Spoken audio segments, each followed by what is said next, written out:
не обичам да бръщолевя. Но тук се бръщолеви. И в това няма нищо лошо. Честа трябва да се спечели. Мащерка съм засадила, гледам я като расте, който иска чест да има, нека се държи добре.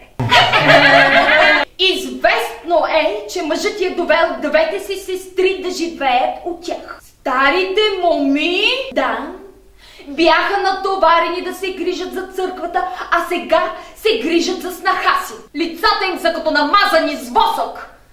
Затворени в своята несрета, струва ми се, че готвят яденето с зехтина от светилниците. Завчера тя стояла на прага цяла нощ, въпреки студа. Трудно е да седи вкъщи. Бездеткините са такива. Вместо да си седят вкъщи, предпочитат да се качват на покрива, да ходят боси в реката и да отправят молитви на гробищата.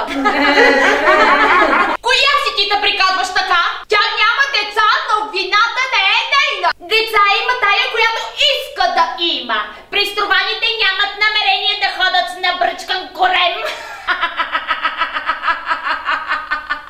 И се белосват, слагат си червило, заплитат в косите си олеандрови клончета и търсят други мъже. А вие видели ли сте я с друг мъж? Ние не. Хората да. Ние не. Хората да. Ние не. Хората да. Винаги хората. Казват, че на 2 пъти я видели. И какво правила? Приказвали. Да се приказва не е грях. Има едно нещо на света. Това е погледът. Майка ми го казваше. Едно е, когато една жена гледа рози, и друго, когато гледа бедрата на някой мъж. На кого? Някой си. Чуваш ли? Съвземи се най-накрая или искаш да викам по-високо? И когато тя не го гледа, той пак е пред очите й. Това е лъжа. А мъжът ти? Мъжът ти е като глух. Самодоволен и неподвижен като гущер на слънце. Всичко щеше да се оправи, ако имаха дечица. Всичко това са от думки на хората, които не знаят нищо за нейната съдба. В къщата им е арт. Всеки изминал час става по-лошо. Тя изълвите без да проронят и дума. По цял ден белосват стените, мият чиниите, бършат чашите, мажат пода с олио.